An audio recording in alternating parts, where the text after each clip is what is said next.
Hello everyone, welcome back to the channel. मैं हूं doctor साहिल रॉय और आपका बहुत बहुत स्वागत है आपके अपने YouTube channel U commerce caller में। दोस्तों, आज का हमारा टॉपिक है प्रोसेस ऑफ डिमांड फोरकास्टिंग। जी हां दोस्तों, आज हम बात करेंगे और जानेंगे कि डिमांड फोरकास्टिंग के क्या प्रोसेस होते हैं। आइए दोस्तों, शुरुआत करते हैं। प्रोसेस ऑफ डिमांड फोरकास्टिंग में कहा जा रहा है कि demand forecasting is not based on assumptions but is a systematic and scientific process of estimating future sales and performance as well as directing the resources accordingly।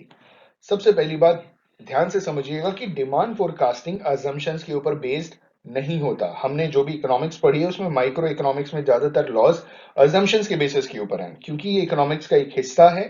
तो demand forecasting के लिए सबसे इंपॉर्टेंट चीज आपको ध्यान में ये रखनी है कि ये assumptions के ऊपर बेस्ड नहीं होता। ये एक सिस्टमैटिक और साइंटिफिक प्रोसेस होता है जिसकी मदद से हम फ्यूचर के सेल्स फिगर आउट करते हैं कि भैया हम एस्टिमेट करते हैं कि भविष्य में हमारे गुड्स एंड सर्विसेज का इतना सेल होगा, ठीक है। And performance as well as directing the resources accordingly. तो फ्यूचर सेल्स, फ्यूचर परफॉर्मेंस, साथ ही साथ जो भी हमारे पास रिसोर्सेज है उसको हम उसी के हिसाब से डायरेक्ट कर सकते हैं, उसको उसी हिसाब से एलोकेट कर सकते हैं, यूज कर सकते हैं। आगे कहा जा रहा है the steps involved in a standard demand forecasting process are as follows. कोई भी एक स्टैंडर्ड जो नॉर्मली हम डिमांड फोरकास्टिंग करते हैं उसमें जो भी स्टेप्स हैं वो इस हिसाब से हैं। सबसे पहला है हमारा स्टेप, पहला स्टेप जो है हमारा वो है सेटिंग द ऑब्जेक्टिव्स। तो सबसे पहले हमें ध्यान में रखना है कि भैया हम डिमांड फोरकास्टिंग कर क्यों रहे हैं। हमारे कुछ ना कुछ ऑब्जेक्टिव्स होंगे उसे पूरा करने के लिए, ठीक है। इन्होंने कहा the purpose for which the demand forecasting is being done must be clear. आपका जो मकसद है डिमांड फोरकास्टिंग का वो आपको क्लियर होना चाहिए। आप क्यों डिमांड फोरकास्टिंग कर रहे हो, आपका जो पर्पस है, जो मकसद है वो क्लियर होना चाहिए। Whether it is for short term और लॉन्ग टर्म, आपको ये मालूम होना चाहिए कि जो डिमांड फोरकास्टिंग आप कर रहे हैं वो शॉर्ट टर्म के लिए है कि लॉन्ग टर्म के लिए है। The market share of the product, the market share of the organisation, competitor share etcetera. तो आपको मालूम होना चाहिए कि आपका मकसद क्या है। शॉर्ट टर्म डिमांड फोरकास्टिंग कर रहे हैं, लॉन्ग टर्म डिमांड फोरकास्टिंग कर रहे हैं, मार्केट, हमारे प्रोडक्ट का मार्केट शेयर कितना है वो जानने के लिए या बढ़े उसे बढ़ाने के लिए। जैसे मान लीजिए आजकल ऑनलाइन पेमेंट के लिए सबसे पहले पेटीएम का इस्तेमाल करते हैं, तो पेटीएम का मार्केट शेयर बहुत बड़ा है, ठीक है। पेटीएम करो, पैसे ट्रांसफर करने हैं पेटीएम करो, कुछ भी रिचार्ज करना है, बिजली का बिल भरना है, गैस का बिल भरना है, कुछ भी करना है पेटीएम करो।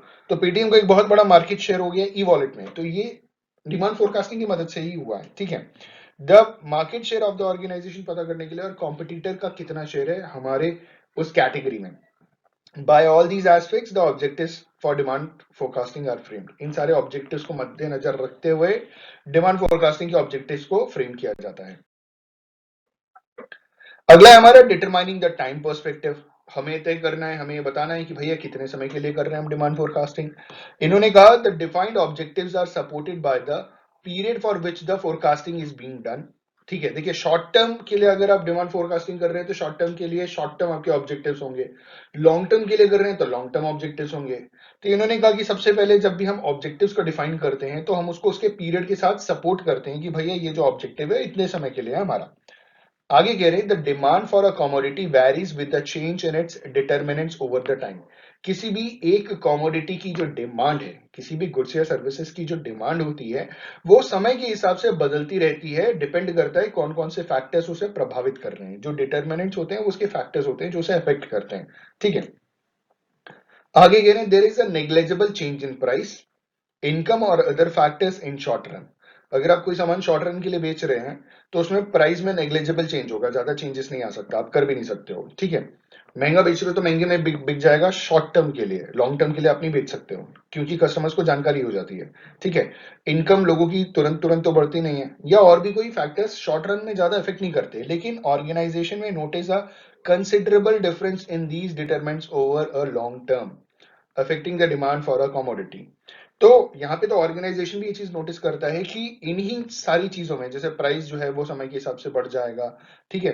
लोगों की इनकम बढ़ जाएगी, लोगों की इनकम बढ़ जाएगी तो हो सकता है कि आपके गुड्स को वो स्विच कर जाएं, किसी और गुड्स को खरीद लें। तो ये ऑर्गेनाइजेशन लॉन्ग टर्म में ये सारी चीजों को ध्यान में रखता है और इसी हिसाब से अपनी डिमांड फोरकास्टिंग करता है।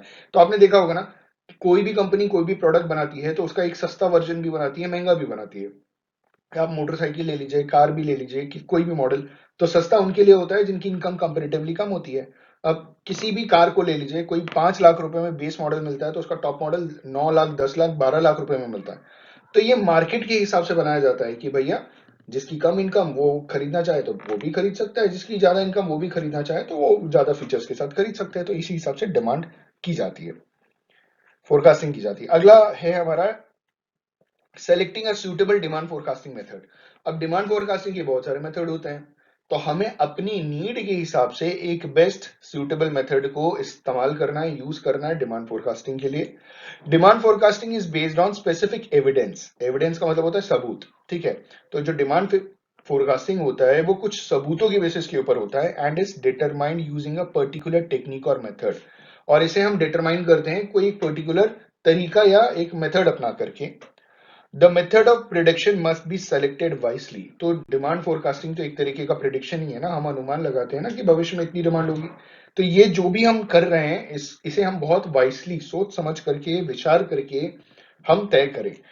It is dependent on the information available, the purpose of predicting and the period it is done for. तो जो भी जानकारी अवेलेबल है उसी बेसिस के ऊपर हम क्या करते हैं, हम प्रिडिक्शन करते हैं और वो समय भी हम फिगर आउट करते हैं कि कितने समय के लिए वैलिड रहेगा। अगला जो पॉइंट है उसके बाद हमें जो करना है that is collecting the data. हमें डेटा कलेक्ट करना है। डिमांड फोरकास्टिंग के लिए डेटा कलेक्शन बहुत जरूरी होता है, एक इंफॉर्मेशन होता है ना, इसकी मदद से देखिए डिमांड फोरकास्टिंग एक तरीके की प्लानिंग होती है, ठीक है। डिमांड फोरकास्टिंग की मदद से आप प्लानिंग कर सकते हो, ठीक है, ऐसे समझिएगा। तो प्लानिंग करने के लिए भैया आपको कुछ ना कुछ नॉलेज की जरूरत होनी चाहिए डेटा की, क्योंकि प्लानिंग एक हिसाब से फॉरवर्ड लुकिंग होता है। आपको मालूम है कि भविष्य के लिए हम प्लानिंग करते हैं, तो भैया कुछ बेस लेके ही तो आप प्लान करोगे। तो वो प्लानिंग के अंदर डिमांड फोरकास्टिंग आ गया आपका, और डिमांड फोरकास्टिंग के बेसिस के ऊपर भी आप प्लानिंग कर सकते हो। तो इन्होंने बोला collecting the data. Forecasting is based on past experiences and data. जो भी फोरकास्ट किया जाएगा वो पास्ट एक्सपीरियंसेस और पास्ट डेटा के बेसिस के ऊपर किया जाएगा। ये जो डेटा है या इंफॉर्मेशन है ये प्राइमरी भी हो सकता है और सेकेंडरी भी हो सकता है। आप जानते हैं प्राइमरी का मतलब खुद जाकर के डेटा कलेक्ट करना, सेकेंडरी का मतलब ऑलरेडी कलेक्टेड डेटा जो किसी ने कलेक्ट करके रखा है वो पब्लिश कराना। Primary data comprises of the information directly collected by the analytics and researchers, whereas secondary data includes the physical evidence of the past performance, sales trend in the past years, financial reports, etc. इन्होंने कहा जो primary data होता है उसमें जो information होती है वो डायरेक्टली कलेक्ट की जाती है एनालिस्ट या रिसर्चर्स द्वारा। जो रिसर्च करने जा रहे हैं, जो एनालाइज करेंगे, एनुमरेटर्स होते हैं, वो खुद से जाकर के प्राइमरी डेटा कलेक्ट करते हैं। लेकिन सेकेंडरी डेटा के जो एविडेंसेस होते हैं वो पास्ट परफॉर्मेंस हो गया, ठीक है, कि पिछले 2 साल, 4 साल, 5 साल या 6 महीने से हमारे इस प्रोडक्ट ने कैसा काम किया है।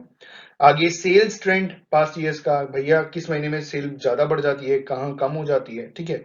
फाइनेंशियल रिपोर्ट्स, इन सारे बेसिस के ऊपर हम डिमांड फोरकास्टिंग करते हैं। और लास्ट पॉइंट है हमारा एस्टिमेटिंग द रिजल्ट्स। ठीक है, डेटा कलेक्ट कर लिया, एनालाइज कर लिया, अब रिजल्ट्स को एस्टिमेट करना है, ठीक है। The data so collected is arranged in a systematic and meaningful manner. तो जो भी आपने डेटा कलेक्ट किया वो मीनिंगलेस होता है, तो उसे हम अरेंज करते हैं सिस्टमैटिक और मीनिंगफुल मैनर में, एक तरीके में। The past performance of a product in the market is analysed on this basis. जो पास्ट परफॉर्मेंस है किसी भी प्रोडक्ट का, वो मार्केट वाला जो प्रोडक्ट है वो इसी बेसिस के ऊपर एनालाइज किया जाता है। Accordingly future sales prediction and demand estimations are done. उसी हिसाब से फ्यूचर सेल्स का प्रिडिक्शन किया जाता है और डिमांड का एस्टिमेशन किया जाता है। The result so drawn must be in a format which is easy to understand and apply by the management. तो वहां पे जो नतीजा निकलता है वो, देखिए जो भी आपने डेटा कलेक्ट किया उसको आपने जब एनालाइज किया तो उसका जो भी रिजल्ट निकला वो इतना आसान होना चाहिए कि मैनेजमेंट उसे सही से समझ सके और मैनेजमेंट द्वारा उसे इजीली अप्लाई किया जा सके। दोस्तों आई होप एंड बिलीव कि आपको process of demand forecasting clear हो गया होगा। On this note, thank you so much for watching this video. Have a good day and all the best for your examinations.